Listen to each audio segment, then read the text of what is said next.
जय हिंद दोस्तों, स्वागत है आप सभी का हमारे यूट्यूब चैनल पे। तो आज हम लेकर आए क्लास 9th संस्कृत का सब्जेक्टिव प्रश्न, और ये 100% ओरिजिनल प्रश्न है।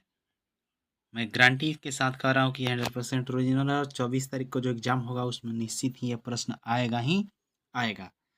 इसलिए आप लोग इसको अच्छा से देख के सही से कंप्लीट कर लीजिए, ताकि वो परीक्षा में जाकर आसानी से आप लोग लिख सकें।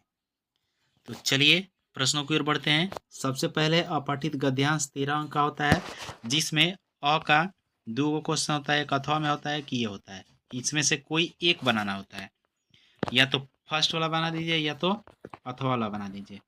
तो इसमें से अथवा वाला का सॉल्यूशन, फर्स्ट वाला का सॉल्यूशन आप लोगों के समक्ष यहाँ प्रस्तुत करेंगे। यानी कि एक पद में उत्तर देना है कि मानवा कया उन्नति पथम आरोहति। ये भी 2 नंबर में एक पद में उत्तर देना है, पूरा वाक्य में उत्तर देना है। और 3 नंबर में अस्य गद्यांशस्य एकम समुचितम शीर्षकम ददातु, यानी इस गद्यांश का एक समुचित शीर्षक क्या होगा। अथवा में भी इसी तरह से सेम टू सेम क्वेश्चन रहेगा, गद्यांश जो है दूसरा रहेगा, तो उसका उत्तर देना है। ठीक है, क्वेश्चन इस तरह से हो गया। और ब में जो है ये अपठित गद्यांश है, इसको भी पढ़ के ये जो दो गो प्रश्न दिया है, एक में 2 गो और 2 नंबर में 2 गो, इसका उत्तर देना है। तो चलिए इसके आंसर को हम लोग देख लेते हैं। अ का 1 नंबर का जो आंसर होगा प्रतिस्पर्धा होगा, और ख का 1 का ख हो जाएगा क्षमता नाम। इसको आप लोग लिख लीजिएगा, याद कर लीजिएगा। सर्वांगीण विकासस्य विकासाय प्रतियोगितासु भाग ग्रहीतव्य। ये 2 के क नंबर का आंसर होगा, ये 2 के ख नंबर का होगा। और गद्यांश जो अ नंबर में है उसका समुचित शीर्षक हो जाएगा जीवन प्रतिस्पर्धा, यानी जीवन में प्रतिस्पर्धा। और ब का अब 1 नंबर का आंसर है ये भारतस्य, ख का है हिंदी, 2 का क का आंसर ये हो गया, ख का आंसर ये हो गया। उसके बाद पत्र लिखने के लिए पूछा गया है। यहाँ पे जो क्वेश्चन है कि 5 दिन के रोगणावकाश हेतु विद्यालय को एक आवेदन पत्र संस्कृत में लिखे।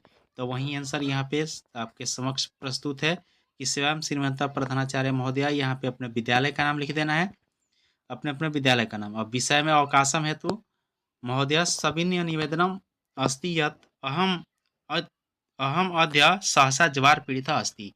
यानी कि सविनय निवेदन यह है कि मैं आज बहुत ही ज़्यादा बुखार से पीड़ित हूँ, अतः विद्यालयम आगंतुम न शक्नोमि, अतः मैं विद्यालय नहीं आ सकता हूँ। कृपया मम 5 दिवस, 5 दिन, यहाँ पे तारीख हम डाले हैं, आप लोग भी तारीख 5 दिन के लिए डाल सकते हैं। अवकाशम स्वीकृतम भवद्य शिष्य, यहाँ पे अपना नाम लिख लेना है, यहाँ पे क्रमांक लिख लेना है, और यहाँ पे दिनांक जो है, ये दिनांक जो है यहाँ पे दिनांक आप लोग लिख लेंगे। ठीक है, नेक्स्ट आगे की ओर बढ़ते हैं।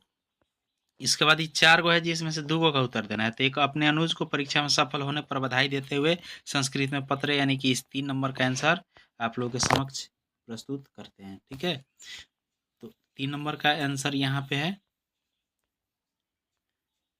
2 का 3 नंबर। सबसे पहले क्या लिखना है, यहाँ पे स्थान लिख देना है, उसके बाद यहाँ दिनांक रहेगा। यहाँ पे प्रिय अनुज, शुभाशीष, ये सब लिख देना है।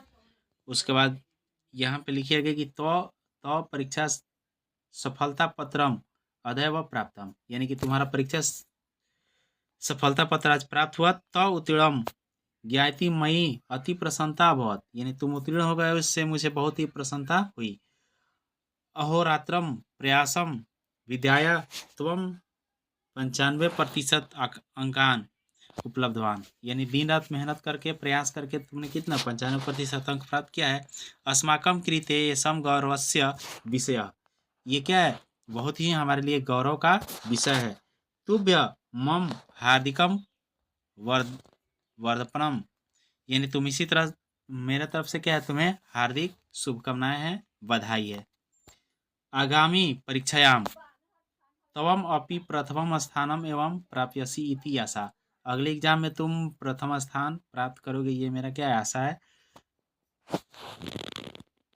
पुनः शुभम कामयाब है, यानी पुनः क्या है, शुभकामनाएं। और यहाँ पे भवद्य अग्रजा, यहाँ पे अपना नाम लिख देना है, यहाँ पे अपने क्या करोगे, अपना नाम यहाँ पे लिख दोगे।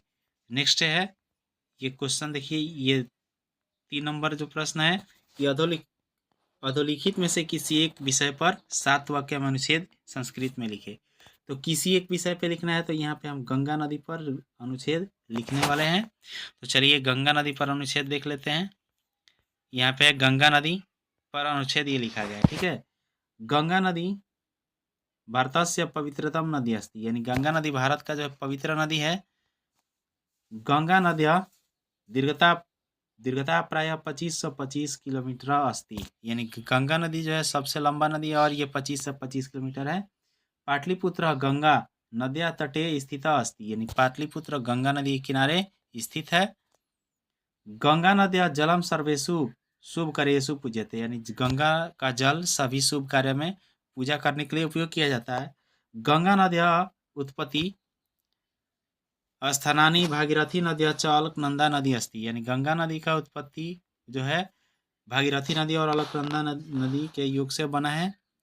प्राचीन ग्रंथेषु गंगा नद्या वर्णम कृतम अस्ति, यानी प्राचीन ग्रंथ में इसका वर्णन मिलता है। गंगा सर्वे जना माता कथ्यते अपि कथ्यते, गंगा को सभी लोग माता भी कहते हैं। और 4 नंबर का आंसर यहाँ पे है, जो क्वेश्चन यहाँ पे आप लोग देख लीजिए। क्वेश्चन यहाँ पे है कि निम्नलिखित में से किन्हीं 6 वाक्यों का संस्कृत में अनुवाद करें। पटना बिहार की राजधानी है, इसके उत्तर में गंगा नदी है, कक्षा में रवि छात्रों में श्रेष्ठ है, मैं 9वीं वर्ग का छात्र हूँ, विद्यालय के दोनों ओर वृक्ष है, मेरे घर के आगे उद्यान है। ये 6 गो जो है, इस 6 को हम क्या करते हैं, यहाँ पे अनुवाद कर देते हैं। तो 6 का अनुवाद यह है कि पाटलिपुत्रम बिहारस्य राजधानी अस्ति, मतलब पटना बिहार की राजधानी है। तस्या उत्तरे गंगा नदी अस्ति, इसके उत्तर में गंगा नदी है। कक्षाम छात्रेषु रवि श्रेष्ठ, यानी कक्षा में जो छात्र है रवि सबसे श्रेष्ठ है। अहम 9वीं वर्गस्य छात्र अस्मि, मैं 9वीं वर्ग का छात्र हूँ। विद्यालय से वृता वृक्षा सन्ति, विद्यालय के दोनों ओर क्या है, वृक्ष है। मम गृहम पुरता उद्यानम अस्ति। अब अगले क्वेश्चन की ओर बढ़ते हैं। अब उत्तर देने वाला प्रश्न है 16 नंबर, ये 16 अंक का है, 5 नंबर प्रश्न है। इसमें से किसी 8 प्रश्न का ही उत्तर देना है। कितना, किसी 8 प्रश्न का उत्तर देना है, ठीक है। तो हम शुरू से 8 गो प्रश्न का उत्तर यहाँ पे आप लोगों के समक्ष प्रस्तुत कर देते हैं। 1 नंबर है कि इस स्तुति पाठ के बृहदारण्यक उपनिषद से संकलित मंत्र में क्या याचना की गई है। तो यहाँ पे इसके आंसर है, इस स्तुति पाठ में बृहदारण्यक उपनिषद में ईश्वर की स्तुति की गई है। ईश्वर से सन्मार्ग की ओर, प्रकाश की ओर तथा अमरता की ओर ले जाने की प्रार्थना की गई है। ईश्वर से ये सब प्रार्थना किया गया है। 2 नंबर क्वेश्चन का आंसर, 2 नंबर क्वेश्चन लिखा है ख नंबर की अधिक लोभ के करने के कारण चौथे ब्राह्मण पुत्र को क्या हुआ, यानी चौथा ब्राह्मण पुत्र क्या हुआ, ज्यादा लोभ किया। तो अधिक लोभ करने के कारण जो है चौथे ब्राह्मण पुत्र के सिर पर चक्र घूमने लगा और उसका शरीर रक्त से लहूलुहान हो गया था।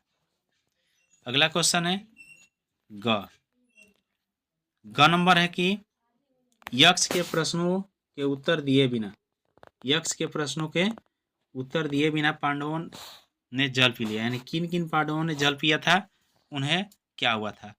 तो उनको बिना उत्तर दिए बिना भीम, अर्जुन, नकुल और सहदेव ने यक्ष के प्रश्नों के उत्तर दिए बिना जल पी ले थे, जिससे वे चारों क्या हो गए थे, मूर्छित हो गए थे।